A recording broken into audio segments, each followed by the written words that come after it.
Today, we are all here because one thing unites us: our unquenchable thirst for knowledge, our search for ideas of the new and unthought of.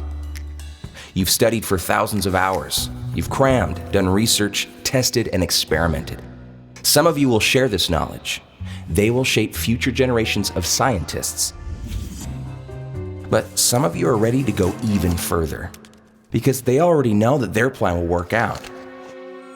I'm talking about those with a vision, and that vision has to become a reality.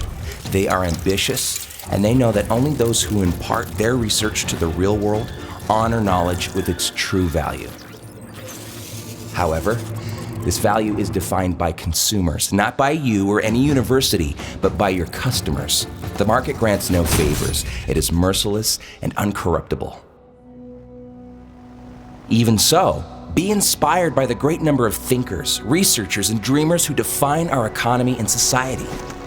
By people like you, who won't stop finding answers to questions which many others haven't even thought of asking.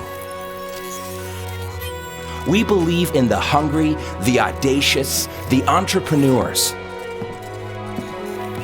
because they are our future. What's your vision? Let's talk about it as early as possible.